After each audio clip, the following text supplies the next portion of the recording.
30 seconds.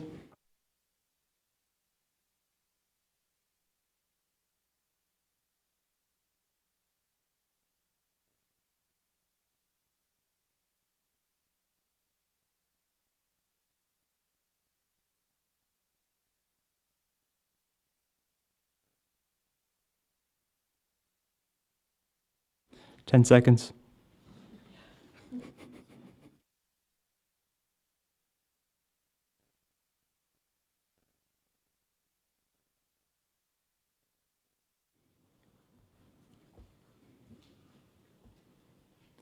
This is the 17th Congressional District Democratic Candidates Forum live from the campus of Bradley University in Peoria. I'm Tim Shelley from WCBU here in Peoria. I'm joined by my public radio colleague and co-moderator Yvonne Boos from WNIJ in DeKalb. I'm also joined by our candidates. They are Jonathan Logemann, Jackie McGowan, Angie Normoyle, Eric Sorensen, Litesa Wallace, and Marsha Williams. They are on the Democratic ballot in the June 28th primary election. This forum will feature questions developed by the moderators, me and Yvonne, with public input submitted at WCBU.org and WGLT.org. The forum is taking place through a wide-ranging partnership of community groups devoted to furthering public discourse. That includes WCBU, WGLT, the League of Women Voters chapters of Greater Peoria, McLean County, McDonough County, Freeport, Rock Island County, Greater Rockford, and the Kewanee area, the NAACP branches in Peoria, Bloomington-Normal, and Freeport, public radio stations WNIJ, WVIK, and Tri-States Public Radio, Bradley University's Institute for Principled Leadership in Public Service, and last but not least, Illinois State University's Center for Civic Engagement. Pyra Petrocelli and Becky Doubleday from the League of Women Voters of Greater Peoria are serving as tonight's timekeepers. We determine the order for opening statements by drawing numbers, with the lowest number going first and the highest number going last, then rotating among the candidates. We will ask as many questions as time permits during this forum. Because this is live radio with a hard end time, candidates may have an abbreviated but equal amount of time to answer the last question.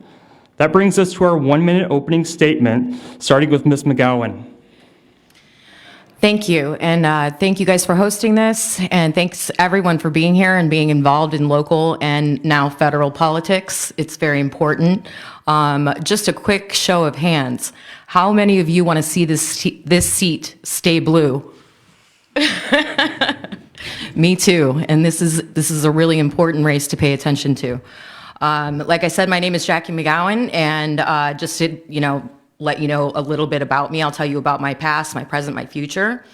I have not only survived, but thrived and excelled for nearly 2 decades on Wall Street in a male-dominated, very intense capital markets world where I worked on complex deals and navigated those very well. I've also spent 8 years lobbying for the cannabis industry in California. I passed one of the first ordinances to allow cultivation to be legal before legalization passed, and I'm very proud of that. But right now, I want everyone here to pay attention tonight that we have to send the strongest Democrat, the strongest one here tonight, up against a Trump Republican, because that's what we're up against. And that Trump Republican has a war chest. Thank you. Thank you so much. All right. Mr. Logemann? Thank you. First thing I want you to know about me is I am a public servant. I've been a high school teacher for the last 12 years, teaching government this year. And I'm honored to be with you tonight on a day in which we've had some pretty historical events and historic discussions taking place about engaging with our federal government and engaging in our communities. And that's why this seat is so very important that, as Jackie said, we retain and we hold this seat as Democrats. This is going to be a tough race, and we need the right candidate to make sure that we can go against an anti-abortion Republican and keep this seat blue. So I've been a high school teacher the last 12 years. It's been the honor of my life to serve my community. I've been in the Illinois Army National Guard the last 10 years, to include a combat deployment to Afghanistan. And for the last 5 years, I've served and won a tough seat, flipping a Republican seat from red to blue as alderman, and then retained the seat just last year as well. well. So that's who I am, public servant, and I'm excited to get to work in the Illinois 17th. Thank you. Thank you. Dr. Normoyle. Hi, my name is Angie Normoyle. I live in Moline.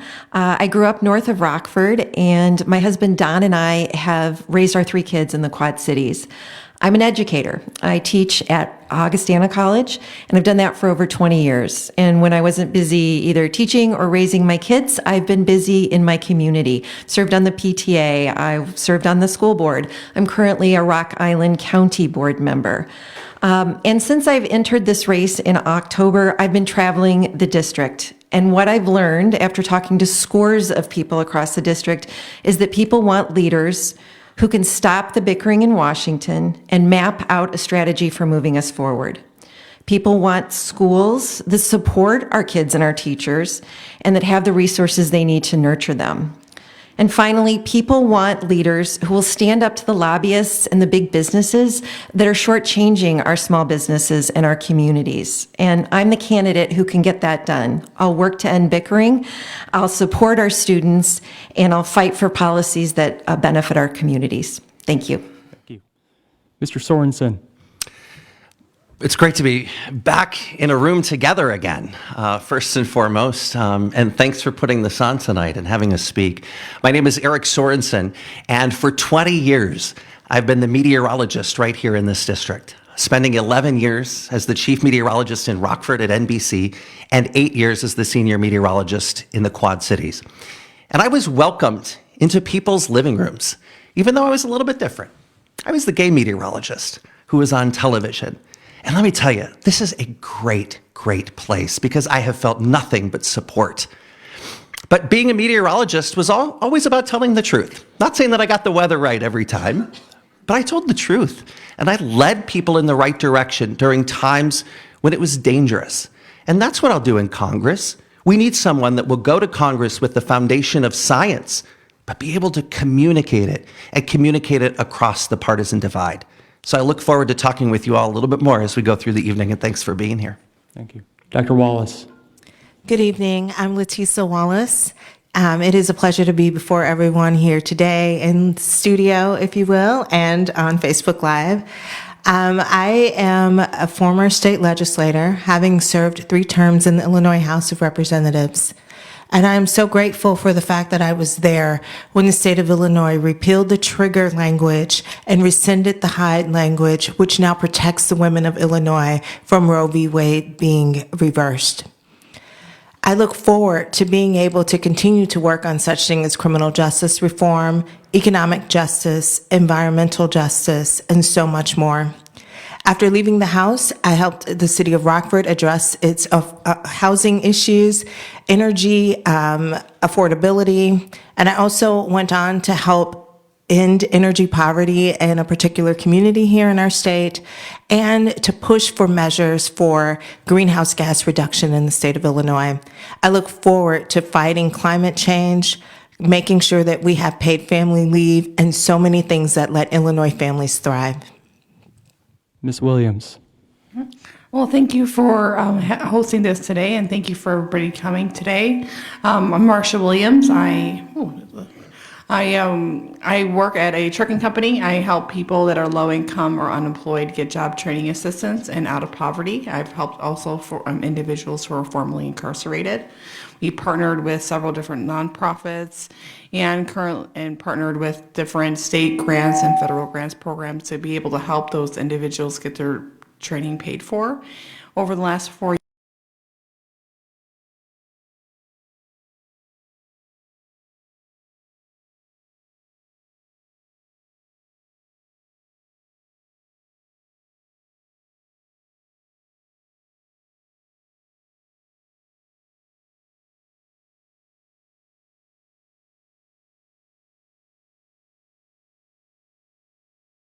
with the rising costs of inflation, is hurting the everyday American. It's not hurting the rich. Thank you for your time. Thank you. And for those back at home tuning in, you're listening to a special live forum featuring Democratic candidates for the 17th Congressional District, which includes parts of Peoria, Bloomington-Normal, Macomb, the Quad Cities, and Rockford. Hello, I'm Yvonne Booth, and my first question goes to Mr. Logemann. What will be your top priority in Washington if you're elected, and why?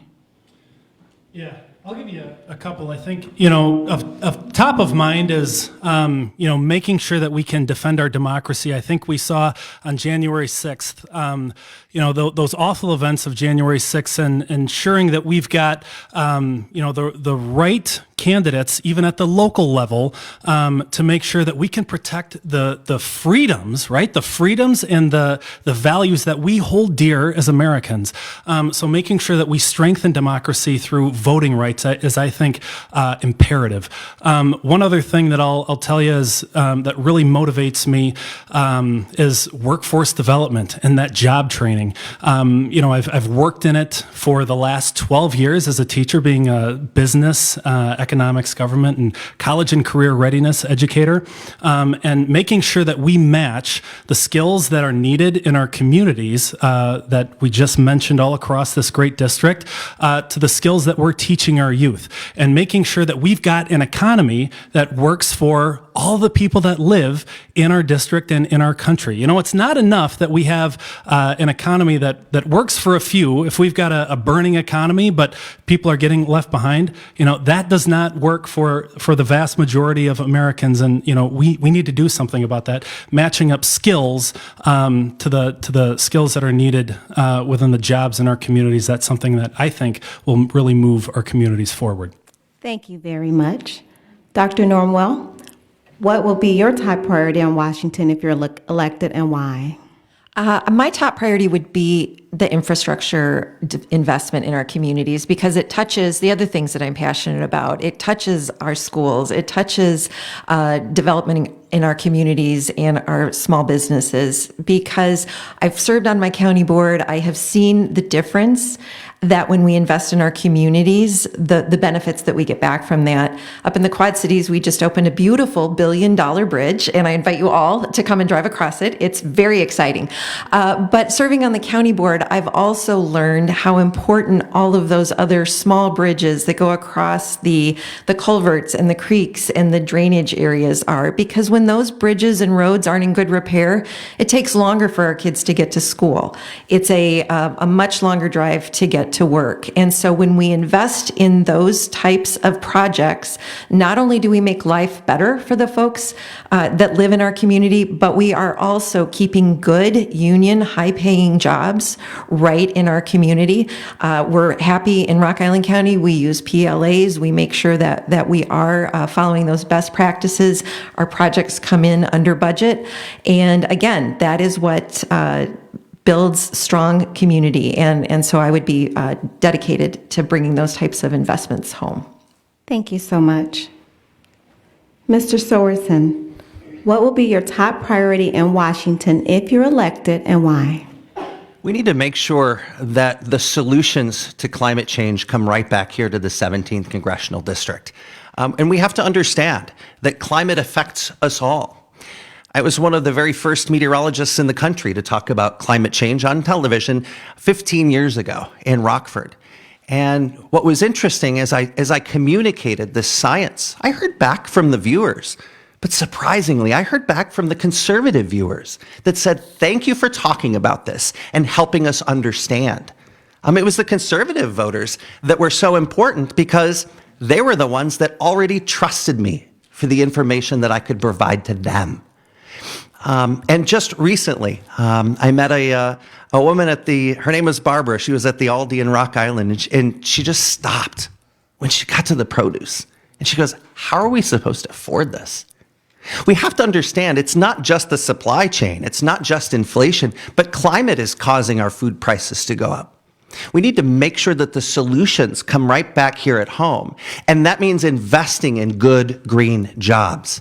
I'm so excited that we have Bloomington-Normal as part of our district, where we see Rivian thrive. I was talking to people in McLean County, and they said there are more people there working than there were when it was the Mitsubishi plant.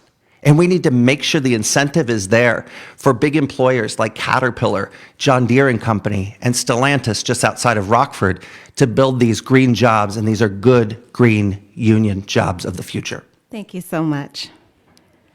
Dr. Wallace, What will be your top priority in Washington if you're elected, and why? Thank you. Today, I am particularly upset at what we've heard over the last or less than 24 hours. We've heard talking about protecting our democracy, protecting our planet. But we, as women and people who can become pregnant in our country, are facing an existential crisis right now. And it really isn't limited to just us. This is a very slippery slope. When you have a case law, presumably being overturned, that has been the law of the land for nearly 50 years, and something that we've come to depend upon, and you think about how that particular law was passed after so many of the wonderful movements in the 20th century, it makes you wonder what's next with this conservative court. So I would work to codify Roe v. Wade. I would work to ensure that we have voting rights that are a standard across our nation. Because if you cannot elect the people who are going to force themselves into making decisions for your body, then that is problematic. And then I would continue to work, as I always have, to strengthen our human services infrastructure. Because, as I've said many times, if we have a bridge, we don't want people living under it. Thank you so much. Ms. Williams, what will be your top priority in Washington if you're elected, and why? Investing in programs to assist individuals with job training and to be able to invest in our community colleges, where if anybody wants to say go to school, they can be able to go to school for free for trade schools and for community colleges. As seeing this every single day when I'm at work, I see so many wonderful people who are able and capable to and eager to work, but they don't have the money or the funds to be able to pay for a $5,000 tuition or a $2,000 tuition. And when social programs exist, such as the ones that currently exist, like the Workforce Equity Initiative, the workforce, my brain totally just went blank, but we have different programs that do exist that we need to expand for and make it easier for access for people to be able to get this. And because we need these people to work to help build our infrastructure. And once we build that or have those people to do that, then they can build it. Thank you. Thank you.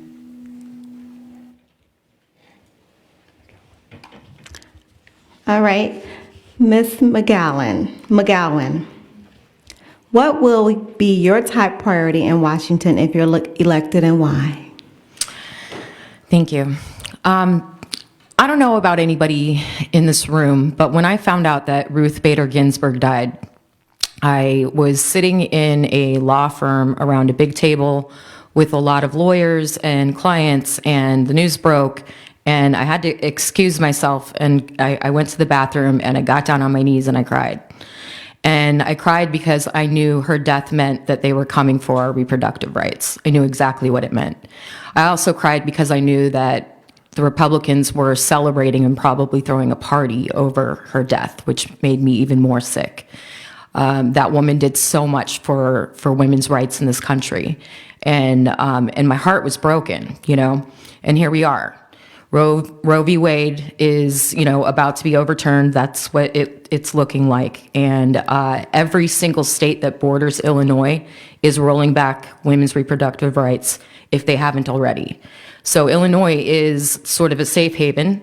And there's been a 20% increase in women traveling from outside of Illinois to get a safe abortion. And Governor Pritzker has set money aside to help with that. I will be introducing legislation to codify into law at the federal level that a woman's body is a woman's body, and my body, my choice needs to be unilateral. It can apply to a mask and a vaccine and not a woman's body. Thank you. Thank you so much. The second question will go to Dr. Normoyle first, and a couple of candidates have already touched upon it. The leaked Supreme Court draft opinion published by Politico last night indicates majority will move to overturn abortion rights. If elected to Congress, how will you respond? Well, it's particularly discouraging that motion in Congress or in the Supreme Court because 60% of the people in the United States believe that women do have a right to a safe and legal abortion, and it is critical that we protect that right. Overturning Roe v. Wade will lead to the criminalization of healthcare, basically, of an abortion, and that is a concern. My husband is a physician. We talk about healthcare every day at our house, and one of my deepest concerns is that criminalization, that somebody could come to the hospital seeking care. It's not only an abortion that someone perhaps chooses that path, but sometimes a pregnancy is no longer viable.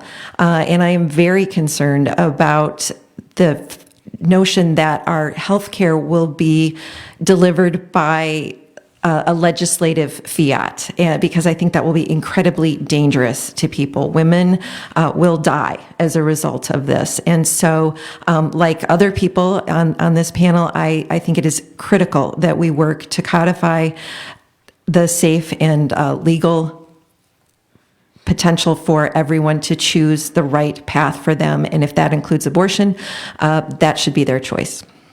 Thank you. Mr. Sorensen, the leaked Supreme Court draft opinion published last night indicates majority of the court will move to overturn abortion rights. If elected to Congress, how will you respond?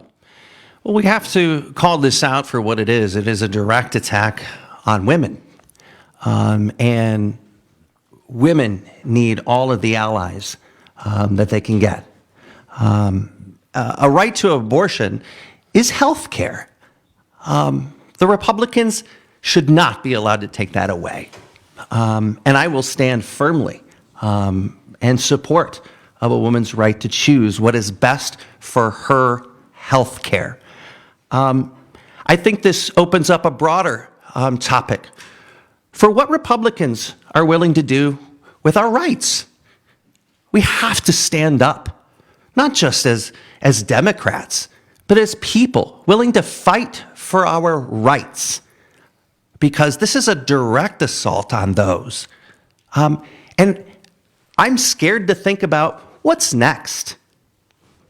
There's a lot of things.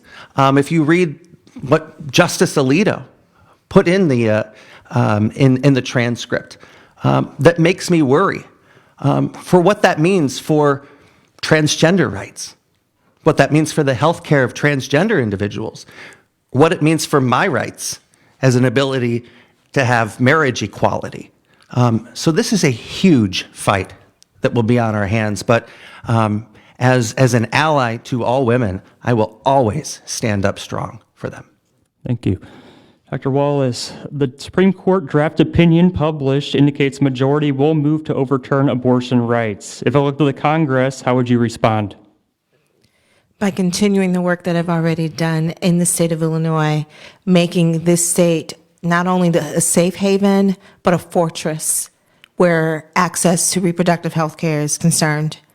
In 2017, I vice chaired the Illinois House Human Services Committee. It took 2 years before the bill finally made it out of committee. And I got to sit as expert panelists after expert panelists came before us to talk about why women's bodies and the bodies of people who can become pregnant should be controlled by someone other than that individual. And most of those expert witnesses were men saying why we should not have the right to be able to choose how to control our bodies. But we pushed forward and we passed House Bill 40 in the state of Illinois, and that is what created the safe haven that we've heard about here on this panel tonight. And I will continue, as I mentioned in my opening statement, to work to make sure that legislation is passed, making the fact that you can choose when you want to enter into parenthood or motherhood, that should be an absolute right and a decision. We know that there are so many outcomes that can be negative if you do not become a parent when you choose to. And so I will protect all who can become pregnant in our country. Thank you. Ms. Williams, the draft Supreme Court opinion published by Politico last night indicates a majority will move to overturn abortion rights. If elected to Congress, how will you respond? This issue impacts me directly. My son died when I was 38 weeks pregnant due to 2 true knots in his umbilical cord. And the likelihood of that happening is the likelihood of me winning the lottery. I had to beg for my life in the conservative hospital where I gave birth at. And no woman should, in a situation like I was, or a woman who had a miscarriage or stillbirth, has to beg for their life. In this country, we have a maternal mortality crisis. It's 4 times higher than any other developed world in this country. In states that have strict anti-choice laws, their maternal mortality is through the roof. We need to make sure that these women, if they choose to have an abortion electively or have a pregnancy has failed, that they are protected under federal law, that they can be able to get the medical treatment that they deserve. 1 out of 4 women have a miscarriage or a stillbirth in their lifetime. You may know one, you may be one. And not when I have done lobbying in the past for these forced birth individuals, not one of them can look at me in the eye and tell me that women like me should die because they're pro-life. And I will make sure I will work to my very last breath to make sure that women have a right to accessible health care, and nobody should be able to make that choice for her. Thank you. Ms. McGowan, the League Supreme Court draft opinion published by Politico last night indicates a majority will move to overturn abortion rights. If elected to Congress, how will you respond? Like I said before, I'll be working on legislation at the federal level in order to codify this into law. We've been allowed abortions based on a court ruling, and we probably always should have followed that up, with a bill to make sure that our rights were protected, but we didn't. And what's happening across the country right now is really breaking my heart. There's a woman being charged with murder in Texas because she ordered a pill online, one of the day after pills, but you're not supposed to take it after you're 12 weeks along, and that's how far along she thought she was, but she was 20 weeks, and she's being charged with murder. Oklahoma just passed a bill that makes it a 10-year mandatory sentence if you're caught having an illegal abortion, as well as a $100,000 fine. And so this is a war on women, and my heart is aching for anyone that lives in a Republican state because they're going to continue to roll it back. We have got to keep this seat blue. We've got to fight for women's rights. Thank you. Thank you. Mr. Logemann, the Supreme Court draft opinion published last night indicates a majority of the court will move to overturn abortion rights. If elected to Congress, how will you respond? Yeah, I think it's so very important that we have a candidate from this district and an eventual representative from this district who is 100% pro-choice, who supports abortion rights, and who supports a woman's full right to health care, a woman's full access to health care.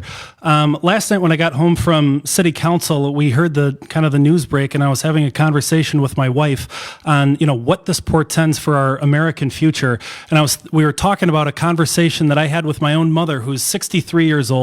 And she said something that was very poignant to me that, for our entire lives, most of our entire lives of everybody in this room, we've not had to think about that this issue is in question. It was defined by Roe versus Wade. And now that's not the case. And that's why this seat and elections across the country in Senate and in the U.S. House are so vitally important. And also thinking about, when I was teaching government and a lot of these laws in Texas were going through, my students, when we were talking about issues that matter to them as we engage our elected officials, some of my 17 and 18-year-old students, very fearful about what this meant for their future. And, bottom line, this is just bad public policy. We know, as has stated earlier, that the United States has one of the highest maternal mortality rates. If we think that limiting access to abortion is going to fix that, you're dead wrong. Abortion is going down and has been for decades. And when we don't support abortion rights, we don't support women. That's bad public policy. Thank you.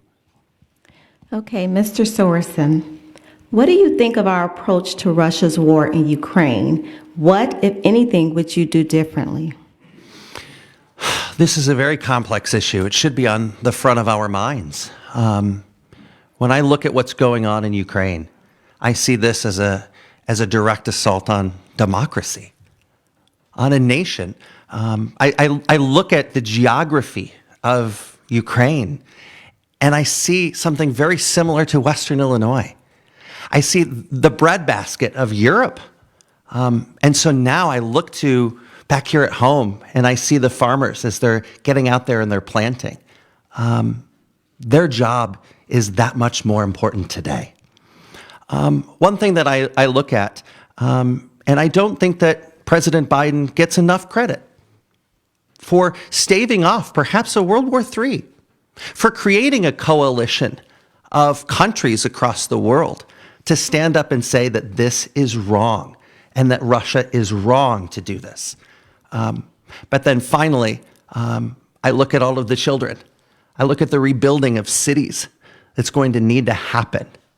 And I look to the Ukrainians that are in need of our help. And this is a dire circumstance, not only for them, but also for us as we go forward. We need to make sure that we are less dependent on Russia for things like foreign oil, for natural gas. And I think accelerating away from fossil fuels is a big part in preventing this from happening again. Thank you so much. Dr. Wallace, what do you think of our approach to Russia's war on Ukraine, and what, if anything, would you do differently?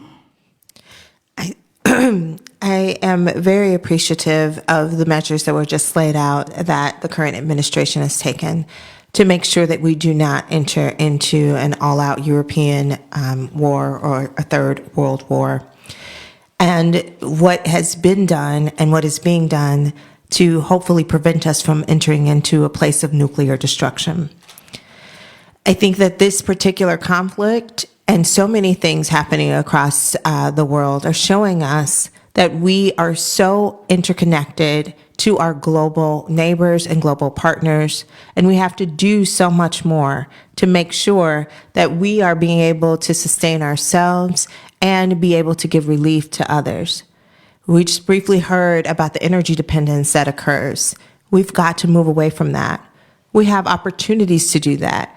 The 17th District is a place to be able to create clean, green, new energy, to start to develop technologies that will clean the fossil fuel industry. It's a place to be able to hold them accountable. It's a place to be able to have them help clean up the mess. But this particular war in Ukraine and the global pandemic that we are still living within has shown us that we have got to be able to make sure that we are good global stewards and neighbors, and so that we are not completely dependent upon others to our own detriment. Thank you so much. Ms. Williams, what do you think of our approach to Russia's war on Ukraine, and what, if anything, would you do differently? I believe that the administration is doing a fine job in being able to handle the situation in Ukraine. We should be able to continue our humanitarian efforts that we are currently doing for the Ukrainians. It's a really difficult situation because part of me wants to be able to intervene and help them, but we have to understand is that we don't want to get ourselves involved with a war with Russia. We don't want to get ourselves in another world war, but we need to make sure that we protect, ourselves first. I yield my time. Thank you. Thank you so much. Ms. McGowan, what do you think of our approach to Russia's war on Ukraine, and what, if anything, would you do differently? I think when it first began, I was really wishing that the administration would do more and do more quickly. When Vladimir Zelensky was asking for a no-fly zone, I thought, why in the world would you not give him the no-fly zone? But I didn't understand until I did some more research into that, that would be, too aggressive and it would antagonize Russia, and Russia has military weapons that we're not capable of defending ourselves against. And so I think that the Biden administration has thread a very thin needle and done it very well. This is a very delicate and complex situation, and I think he's handling it great.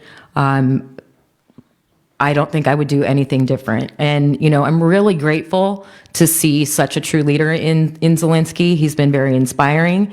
And so have the countries that have been opening up their borders and allowing all the refugees in. So I look forward to this ending soon. Thank you so much. Mr. Logemann, what do you think of our approach to Russia's war on Ukraine, and what, if anything, would you do differently?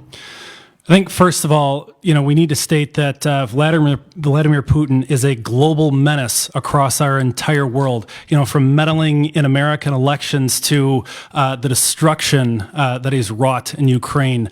And I'm very happy that, our NATO allies have stood up to Vladimir Putin. He's an absolute monster and a menace. And I think about where we were a year ago. Our battalion had returned from Afghanistan in April 2020, and then we had some soldiers on that deployment getting ready to mobilize to go to Ukraine to help train Ukrainian soldiers.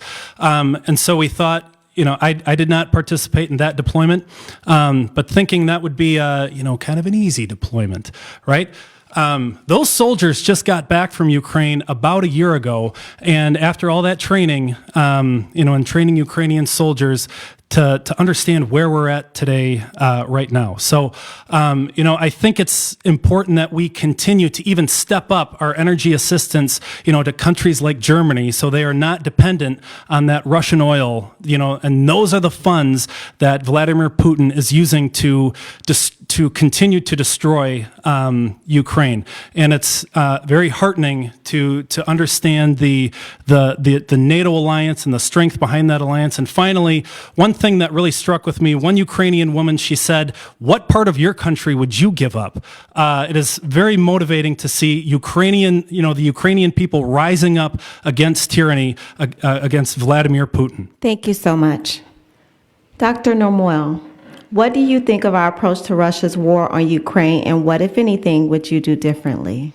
Well, I think we've done many things well. I was incredibly pleased with the way the administration was sharing some of that intelligence early on. They kept saying, this is what's going to happen, and then it would happen, because we needed to have that sense that this was a real threat, because there was sort of at the beginning that uncertainty. So that was heartening. I'm very pleased with the training support and the military equipment that we have been providing. I think the humanitarian aid is going to be an ongoing commitment that is in the rebuilding will be a long-term strategy as well. Those are going to be very important going forward.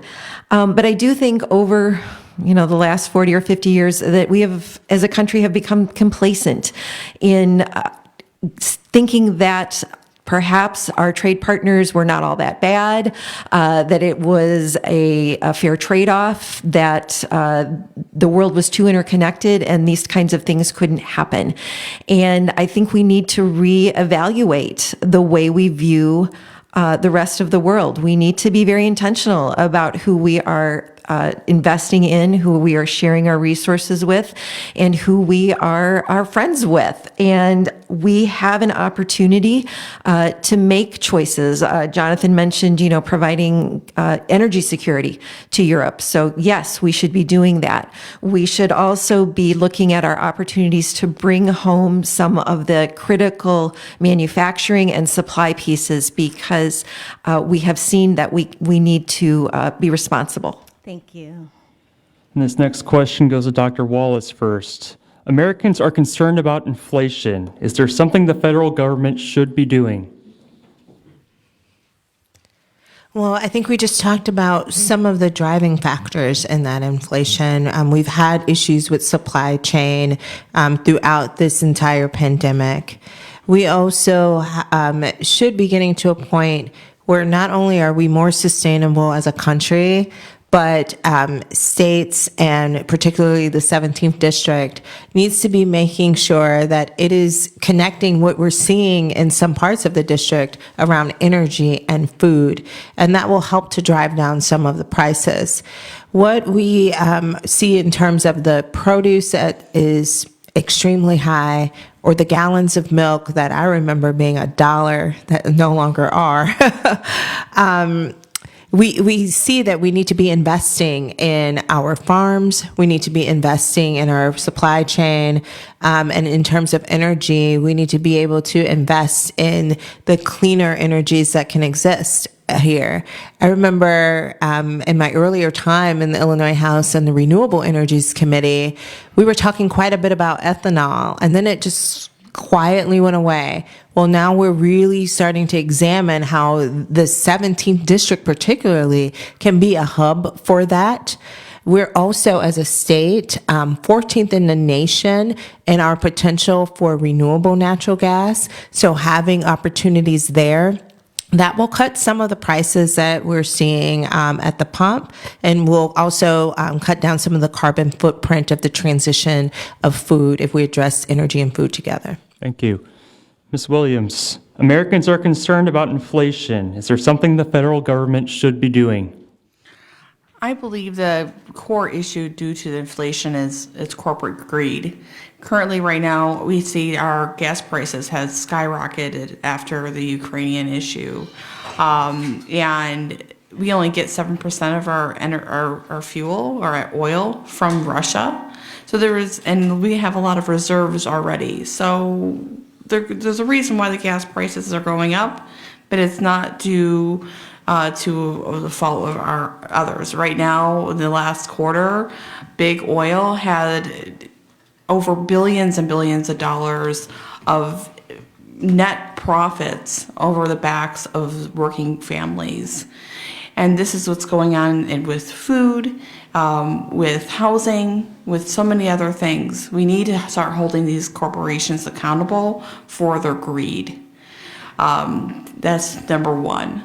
Number two is be able to have more local access to food, to small businesses, and other things. Yeah. Thank you. Ms. McGowan, Americans are concerned about inflation. Is there something the federal government should be doing? I think there's a few things that the federal government could be doing. We could be increasing the amount of ethanol that's allowed in our gas, so that we could lower the price of a gallon of gas. I think that in improving our infrastructure, and that would help our supply chain, becoming more dependent on American-made products, maybe giving tax credits to companies that can actually make products in America. If you understand monetary policy and inflation is usually caused by a roaring economy. This is not a roaring economy. Inflation is happening now because of supply chain issues, because of a war, and because of corporate greed, like one of my other opponents just said. And so we need to be able to get those things in balance. We need to be able to figure out if corporate greed is playing a major part of it. The last hearing that they had in Congress, and they invited all of the gas companies to come, only one showed up. And so they need to be held accountable. Also, eliminating student debt, I think, would help the middle class out a lot with inflation right now. Thank you. Mr. Logemann, Americans are concerned about inflation. Is there something the federal government should be doing? Yeah, I think, inflation is something it's impacting all of us in the Illinois 17th Congressional District. My family included, when I just went to the pump to fill up our family van, it was north of $75, which just made my jaw drop. And my wife and I were actually having a conversation just a couple days ago about her having to take, some work in the summer. She's a teacher, working in summer school as well to help out, with our family finances. And I think that's, one of the key things that we need in representatives is making sure that your representative knows and understands the issues that are before our communities. So as far as the federal government, I do think these smart temporary measures like raising the ethanol caps is smart. It's prudent. It would help us out at the pump in the short term. And then I think also, fixing the supply chain crisis that we are experiencing right now, we have to remember that, in the economy, there are billions of economic decisions that are going on every day. This is a fantastically complex problem, but one of the chief drivers is that supply chain crisis. And then holding companies accountable who ship their jobs overseas and make it difficult for us here in America to get the goods that we need and want in a timely fashion. Holding those companies accountable and bringing them back into the United States is, I think, a good long-term solution as well. Thank you. Dr. Normoyle, Americans are concerned about inflation. Is there something the federal government should be doing? Well, I feel it too. I've got two of my adult children living with me right now, and the chicken for dinner last night was over $10. It's usually not that way. I do believe that there are big and small solutions that we should be enacting at the federal level. A big one, we need to be adjusting the interest rates, and that will be coming. And I do think that President Biden's proposal to increase the amount of ethanol that's blended into our gasoline, that's a small solution. It'll help us a little bit at the pump. So it's going to be a combination of those types of solutions. And then there's been discussion about the supply chain, and I agree 100%. We are excited in the Quad Cities. We've got some money that's going to be going towards modernizing our lock and dam systems, and that'll help, but that's a longer term. That's a big issue. Right now, our train situation, there were just hearings last week in Washington about the difficulties that we are experiencing with the freight that is being moved by rail right now because those companies have cut back. Before the pandemic, they cut back their workforce, I think it's 40%. And now there's little surprise that they're having trouble meeting that demand. And that is an example of corporate greed, an intent to reward shareholders and to not consider the needs of their customers. So that would be something that we could do is hold folks accountable for investing in the services that we expect them to deliver. Thank you. Mr. Sorensen, Americans are concerned about inflation. Is there something the federal government should be doing? Tim, I think that's a great question. It's more than being concerned about inflation. Inflation is affecting everyone. It's affecting everyone and every family on my street and your street. We cannot treat inflation like it's some political football. This is one thing that I believe we need bipartisan support. We need Republicans and Democrats to work together to make sure that the solutions hit the families so that we can live an easier life. I was recently talking to a voter in Rockford. His name is Bruce. And he came up and he goes, "Eric, could you do something about prescription drugs?" I wasn't necessarily thinking about prescription drugs, but he said, "I pay more at CVS every month than I do pay for my rent." That's wrong. Prescription drugs are one of the most inflated costs that we have to endure. So what I believe is we need to make sure that Medicare can negotiate with the drug companies to get the prices down. The pharmaceutical companies, they shouldn't dictate what Medicare pays for drugs, and that's going to bring all of our costs down.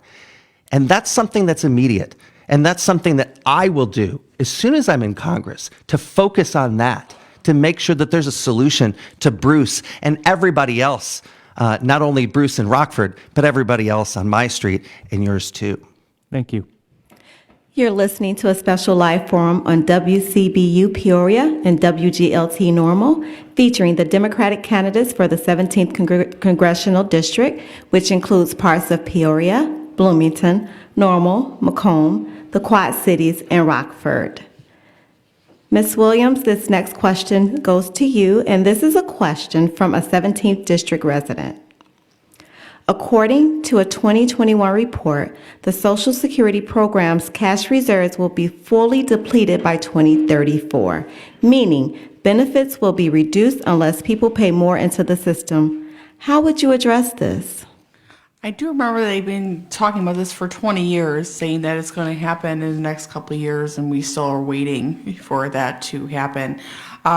Social Security is really dependent for a lot of individuals just to basically pay their bills. They don't have investments in, say, retirement. They don't have a pension. They don't have a 401k. And even if they did, it's still difficult for people to be able to pay their rent or their mortgage or have their rent or their food or their prescriptions. So it's a difficult situation, but I don't believe that I don't believe that the reserves are going to be out anytime soon. They've been saying that for over 20 years, and we're still not out on that. Thank you so much. Mrs. McGowan, according to a 2021 report, the Social Security program's cash reserves will be fully depleted by 2034, meaning benefits will be reduced unless people pay more into the system. How would you address this? I would have to agree that they've been saying this for a very long time. I don't think we need to pay more into it now. I think everybody just needs to continue to pay into it. We also need to stop dipping into it and using it for other things. That social safety net needs to be there for people when they retire, because not everybody has a retirement plan. Not everyone has a pension. Not everyone has a 401k. And a lot of those people work really hard throughout their lives. So we have to ensure that it stays there. Thank you so much. Mr. Logemann, according to a 2021 report, the Social Security program's cash reserves will be fully depleted by 2034, meaning benefits will be reduced unless people pay more into the system. How would you address this? Yeah, I remember my own grandmother. She'd be 95 right now. When she was living in her little apartment in little tiny Stockton, Illinois, which is now just outside of the Illinois 17th. I was asking, my dad, why Granny always continues to use the same coffee or use the same bread all the time. And my dad was telling me, that because she has Social Security and not much else. So this is such a vital program to, prevent elder poverty, and something that we absolutely need to fight back against cuts in investment. I think about it, as it relates to the city of Rockford and my work in Rockford. We have to make sure that we continue to invest in the pension systems in Rockford. And we do that because we need to support the employees of Rockford who are depending on that retirement security. We need to do the same thing for all of Americans. We need to continue to invest in the Medicare programs, and these are entitlements. We pay into them and have paid into them our whole lives. To think that we're not going to get that return is something that we just cannot abide by. And so, in making sure that we continue to invest in those public programs to support our Americans is something vital to protect all Americans. Thank you so much. Dr. Normoyle, according to a 2021 report, the Social Security program's cash reserves will be fully depleted by 2034, meaning benefits will be reduced unless people pay more into the system. How would you address this? Well, like other candidates on this panel, the 2034 number sounds very soon to me. I have seen other reports that suggest something more in the 2060s. So I would first take issue with that date. But I think one of the most important things that we can do is continue to invest in education and in manufacturing and in increasing both the number of jobs that we have in the United States and the number of people that are working them. Because when people are fully employed, when they have a great income, they're paying in more to Social Security. We also need to be thinking about the people that we're welcoming into the United States. We haven't had a question about immigration yet, but we are a nation of immigrants and there's opportunity here. And so if we can bring more people in, we can also welcome them and they can share in the great American system by participating. So I think one of the solutions to this is better jobs and better paying jobs. Thank you. Mr. Sorensen. According to a 2021 report, the Social Security program's cash reserves will be fully depleted by 2034, meaning benefits will be reduced unless people pay more into it. How would you address this? Well, we can't allow that to happen first and foremost. Social Security is an investment. We need to identify, first things first, that people are living longer. So people are collecting more Social Security. And so we are going to have to invest more to make it solvent through that date and beyond. One thing we've got to make sure is we have that safety net. And I think one of the ways that we can do that is increase the opportunities of people that are paying into it. And so we look at what we can do right here in Illinois 17 as we invest in a new greener economy and we have better, higher paying union jobs here, we will be able to put in more to Social Security and make it better solvent, not only for our kids, but for our grandkids. So I really think that there's a lot of different parts to this, but certainly the opportunity, and as Angie mentioned, the education plays a big role in making Social Security last. Thank you so much for that answer. Dr. Wallace, according to a 2021 report, the Social Security program's cash reserves will be fully depleted by 2034, meaning benefits will be reduced unless people pay more into it. How would you address this? I believe the way to address this is maybe threefold. One issue is that after about $147,000, people are no longer actually paying into the system. So we need to make sure that individuals who are making higher wages are also being part of paying into a system that we all said was going to be an entitlement for those and to end elder poverty. That was the point of the program. We also need to make sure that we are creating and providing protections for those in the so-called gig economy or those who are experiencing app-based employment. When we are, again, increasing some of those protections and some of those benefits, those individuals will also be paying into the system. I had the pleasure of being able to share about the gig economy a few years back at the Millennial Action Project's Future Summit. And it was all state legislators talking about how do we do this? How do we make sure those who are using app-based employment have protection? And I'm proud that some people went back and started gig economy caucuses in their states, like Arizona. So I think those are two ways. And we've also heard another way, which is to make sure that people have a pathway to citizenship. When we have a pathway to citizenship, people will do all the things that we're all doing. There's a Social Security number issued, and they will pay more into the system. Thank you so much. And this next question will go first to Ms. McGowan. A major new report by the Intergovernmental Panel on Climate Change says things are much worse than we thought. It says nations need to move away faster from fossil fuel development if we are to avert a climate disaster. Do you agree, and what should we do? I do agree, and I think we need to start looking at alternative sources of fuel. I think that we have not explored hemp as a biofuel yet because it's too expensive to process at the moment.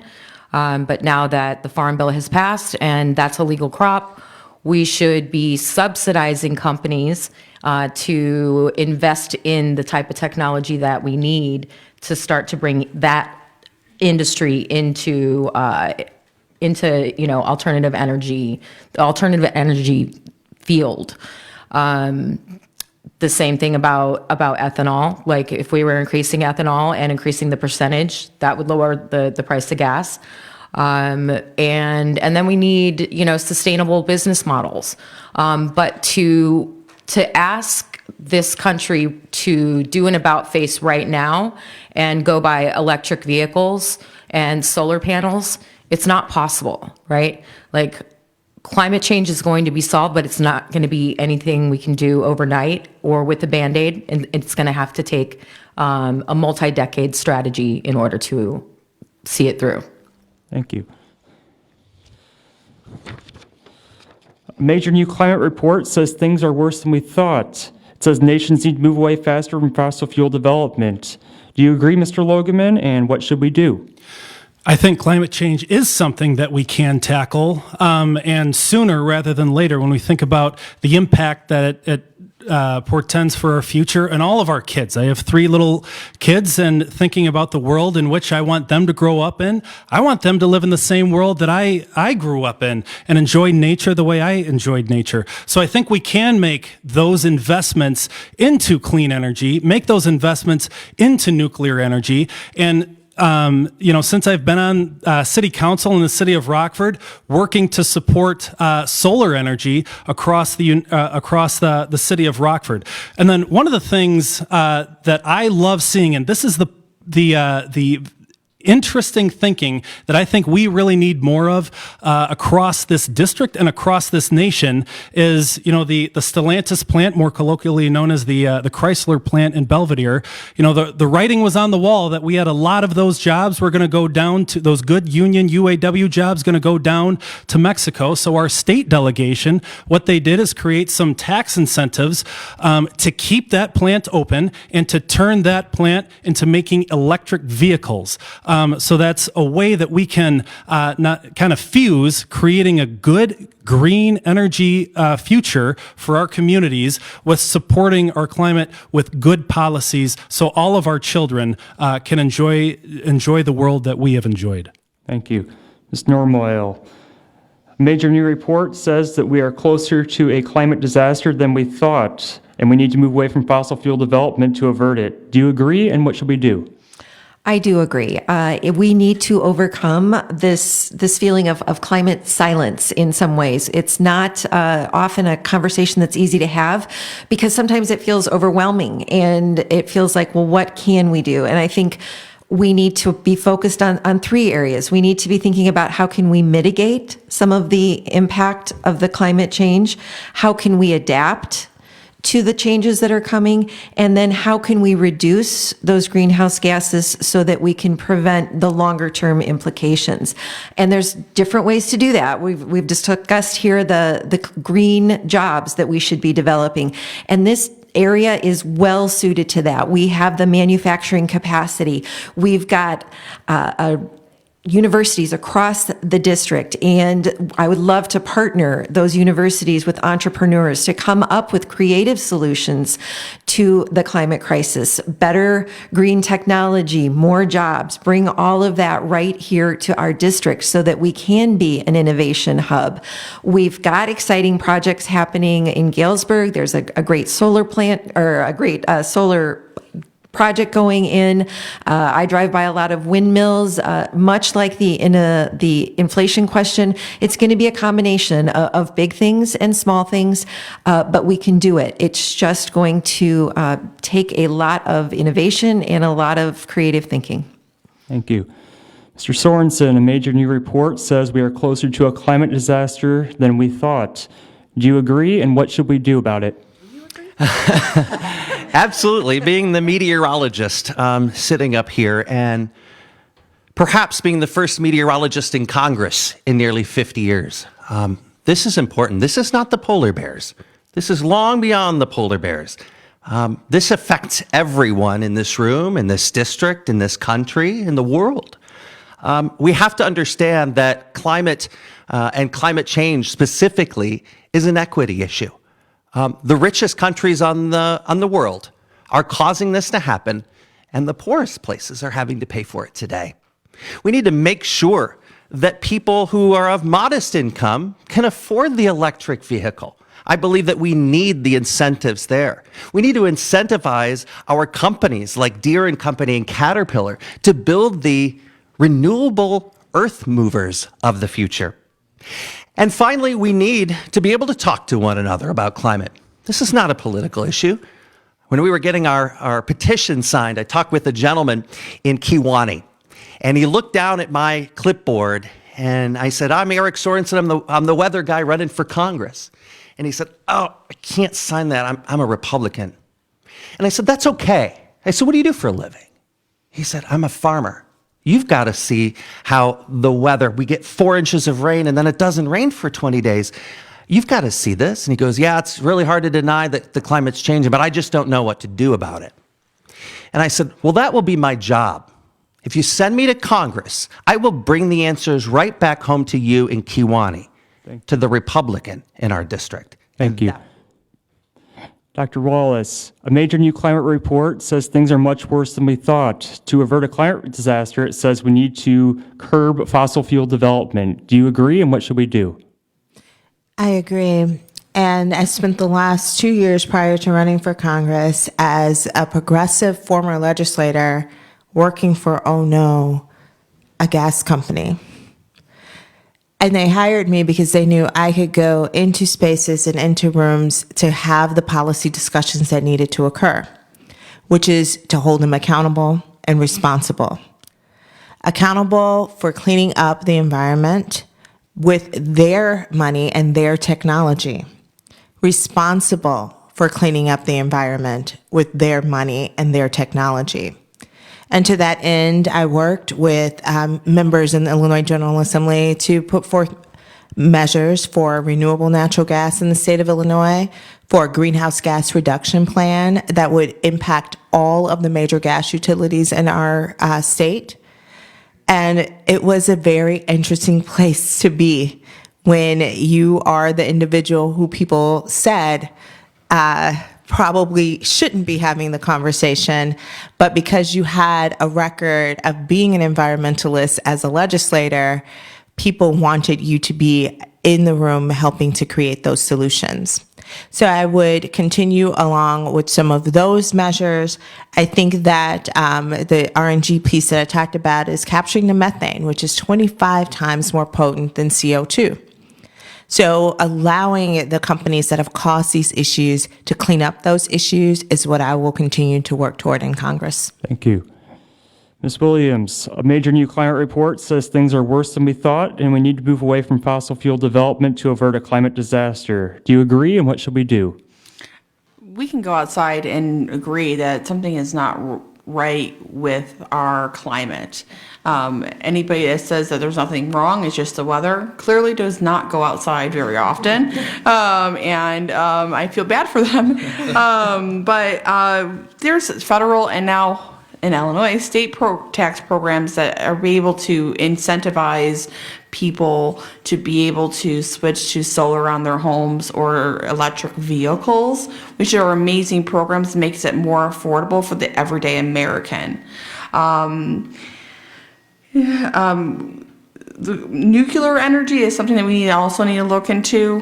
Nuclear energy has zero carbon emissions, and it's a good way for us to be able to kind of get off of our reliance on fossil fuels.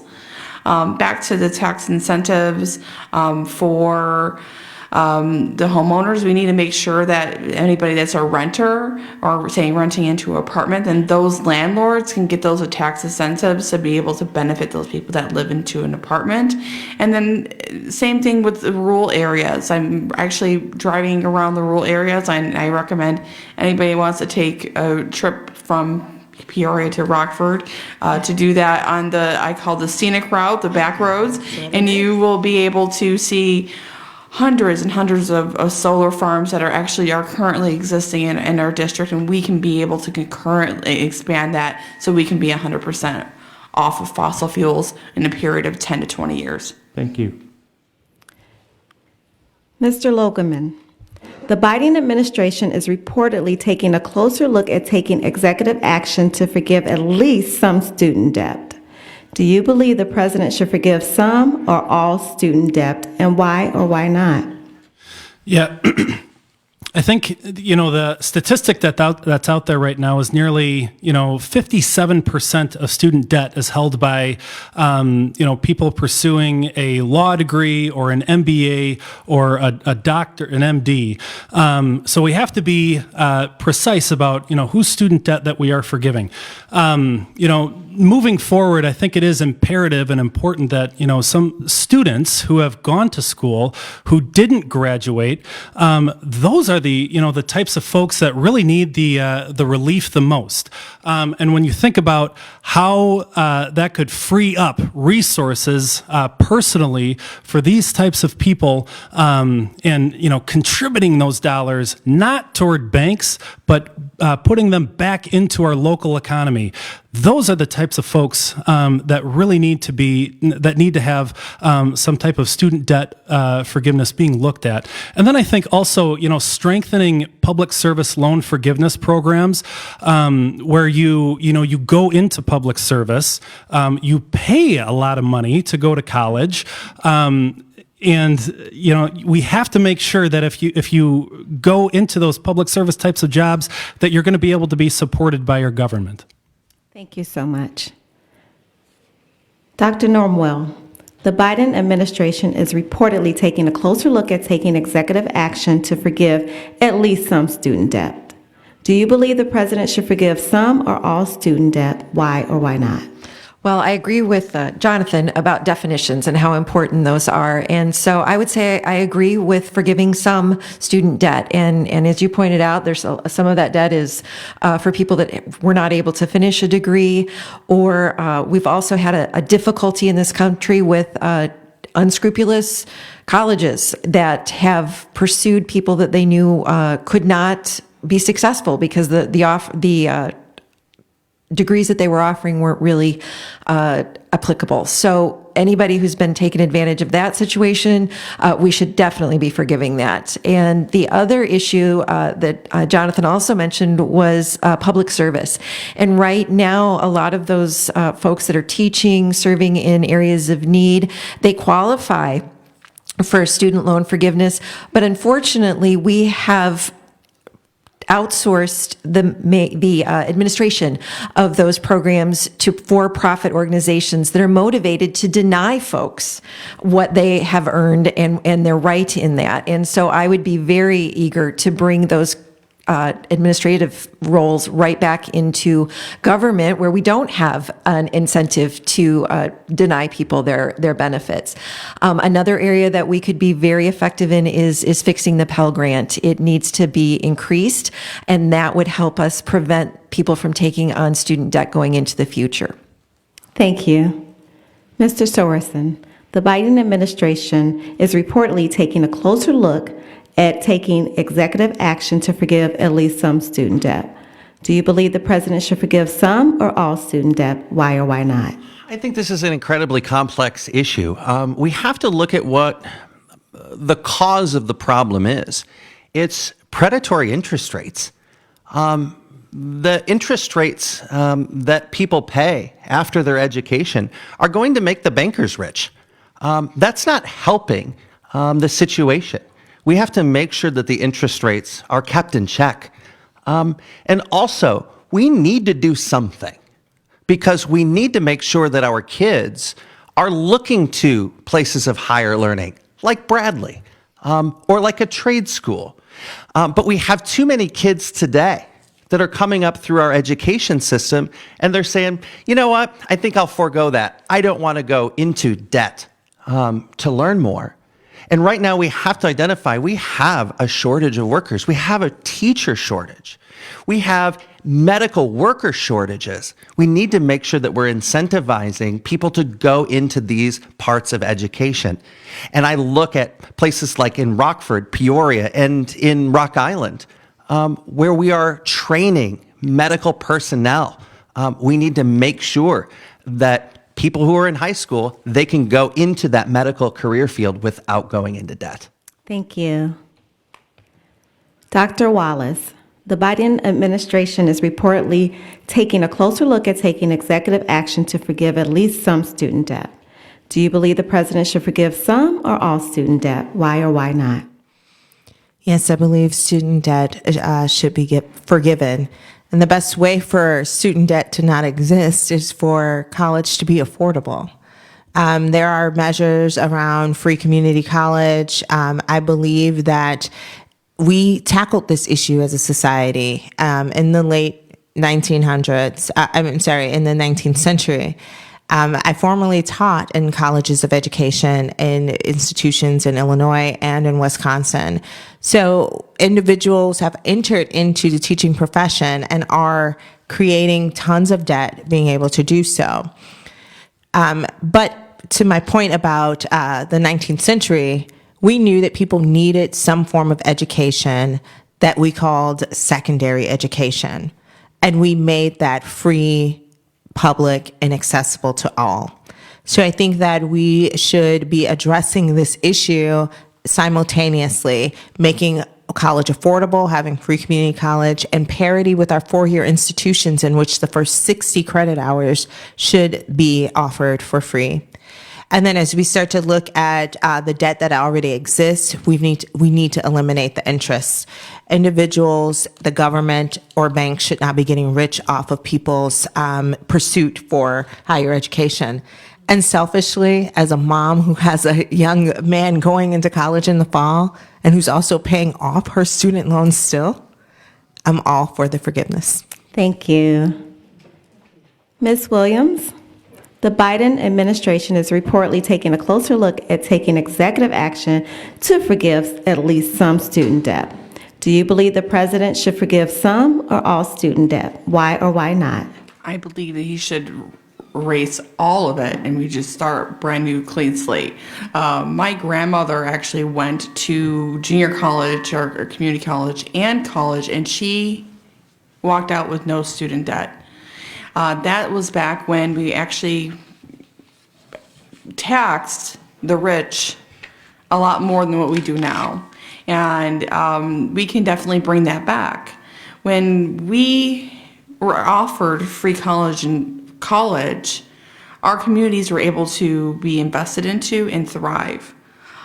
Before I worked at school, I actually worked as a mortgage loan processor, and I had to deny doctors and lawyers mortgages because they had a high debt to income ratio due to their student loan debt.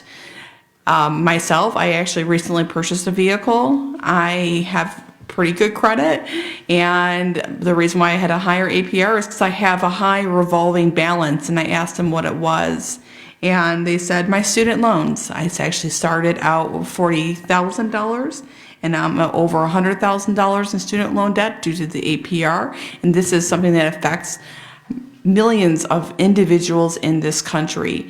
If we do not address the student loan, the student debt issue, they're going to die with that, and no one should have to die with their student loan debt. They should be able to work a part-time job in the summer like they used to 50 years ago and be able to pay for their tuition for the entire year. This is not ridiculous. Thank you so much. Ms. McGowan, the Biden administration is reportedly taking a closer look at taking executive action to forgive at least some student debt. Do you believe the president should forgive some or all student debt? Why or why not? In 2008, the stock market was imploding due to predatory loans on homes.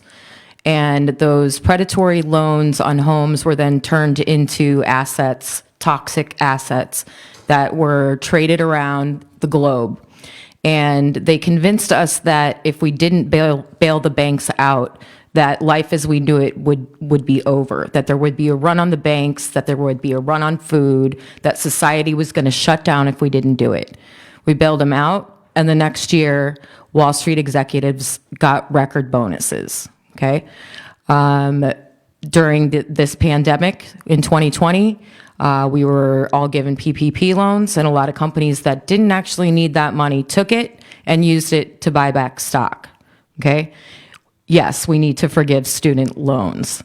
We need to forgive up to an associate and a bachelor's degree. Those should be free. We should also have a second part where we do offer those two types of degrees for free. We need to increase education in this country, but there's just no way that we can keep bailing out big companies and not do it for the middle class. Thank you so much for that answer. That brings us to our closing statements of tonight's forum. Each candidate has 1 minute. Let's begin with Dr. Normoyle. Well, thank you so much for the opportunity to be with you tonight. You know, I didn't really anticipate running for Congress, but when I looked at the world that I'm sending my kids and my students out into, I knew it was time to take what I've learned from living and working in my community and speak up for those kids and for our community. So since October, I've been traveling all around the district. I'm in 2 or 3 different counties every week. I've met with more than 40 labor organizations, and folks from Rockford to Peoria to Bloomington-Normal are concerned about our future. And it's the future of all of our communities. We want the same things. We want good jobs to support our families. We want great schools for our kids, and we want healthy small businesses. I am the candidate who can work to end bickering in Washington, support our students, and to fight for fair policies for our communities and our businesses. To do that, I need your vote on June 28th. Thank you. Mr. Sorensen. Well, thank you to you all for being here, and for those of you online, WCBU, WGLT, WNIJ, and the League of Women Voters. So much is at stake here. We have so much that we're voting for. We need to get other people to get out and vote. And it's not just me. It's what we have together. We could potentially see Roe v. Wade go away. We need to make sure that this seat stays blue. We have the potential of electing a climate communicator who's going to be science-guided through the term to make sure that we're bringing back the solutions here at home. We have the ability to make history right here in Illinois 17 by electing the very first LGBTQ member of Congress from the state of Illinois. That hasn't happened yet, but that will happen if you vote for me, the person who has already been trusted for 20 years, who will be the communicator, who will have the door open, and who will lead with science. If you'd like to learn more, you can go to ericforillinois.com. Thank you very much. Thank you, Dr. Wallace. Thank you so mumuch again to our lovely hosts and to the audience online and those listening. I'm pausing because I am still very upset about all the news that we've heard over the last 24 hours. And I think that is not just about, again, the Roe v. Wade decision. I talked earlier about the things that we were able to achieve in the 20th century, in the latter half. Brown versus Board of Education, Loving versus Virginia, legislation that has allowed the destruction of Plessy versus Ferguson or the Dred Scott decision. As a woman who sits on the intersection of race and gender, voting rights and reproductive health care rights are rights that my foremothers fought for so hard. I want to continue to be able to fight in Congress. I want to continue to earn your support. You have supported me in the past, and I ask that you vote for me again in the future. Thank you. Thank you. Ms. Williams? I do have to agree. I believe the Roe versus Wade decision, furious, does not even begin to explain how I feel right now, especially with what I have gone through in the past and what I see women go through every single day. Women are having miscarriages or having an elective abortion or being arrested for homicide when the only choice that they should be able to make is between themselves and their doctor. We need somebody that's going to fight for the everyday person. And I believe I'm that person because I am the everyday person. I have to work full-time while running for Congress so I can be able to support my family, so I can be able to fight for you to be able to support your family. My name is Marsha Williams. My website is marshawilliamsforcongress.com. I'm Marsha. And I really thank you for your time for coming out today. And I hope everybody has a good night. Thank you. Dr. McGowan. I'm not a doctor. I just play one on TV. Thank you all for having us up here tonight. I do want to close with the fact that I was raised by Trump Republicans, and I only recently came out of the liberal closet a year ago, and I lost half my friends and family by doing so. My father died of COVID in February, and I was not invited to the funeral because I'm a commie liberal.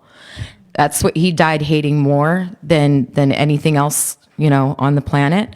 And I am the best person to take out a Trump Republican in the form of Esther Joy King because I was raised by them. I know how to speak that language.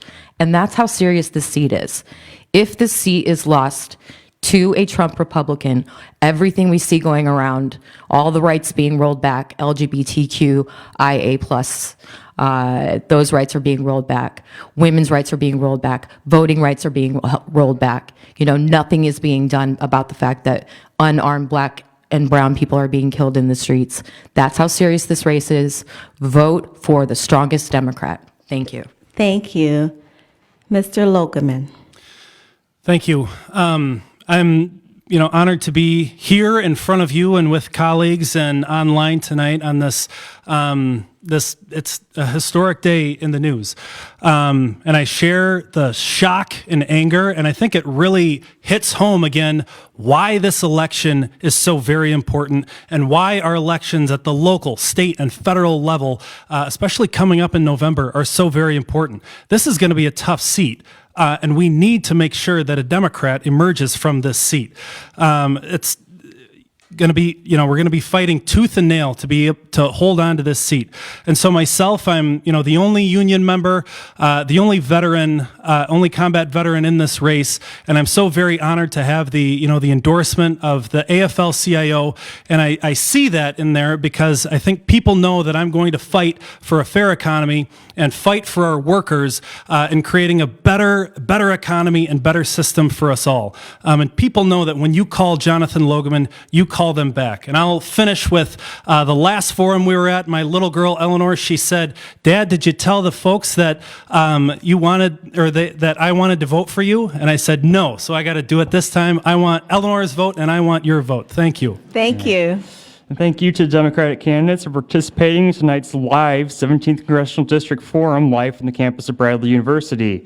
Many thanks also to my co-moderator, Yvonne Booz from WNIJ Public Radio in DeKalb, our broadcast engineers, Travis Metters and John Norton from WCBU and WGLT, our timekeepers, Piper Petrocelli and Becky Doubleday from the League of Women Voters of Greater Peoria, and our development team, including Melissa Liebert and Anna Chumley. And to our many co-sponsors and event partners, WCBU, WGLT, the League of Women Voters chapters of Greater Peoria, McLean County, McDonough County, Freeport, Rock Island County, Greater Rockford, and the Kewanee area, the NAACP branches in Peoria, Bloomington-Normal, and Freeport, public radio stations WNIJ, WVIK, and Tri-States Public Radio, Bradley University's Institute for Principled Leadership and Public Service, and Illinois State University's Center for Civic Engagement. I'm Tim Shilley. The primary election is June 28th, but early voting and vote by mail begins May 19th. Go and vote. Thank you, everybody. Thanks, everyone.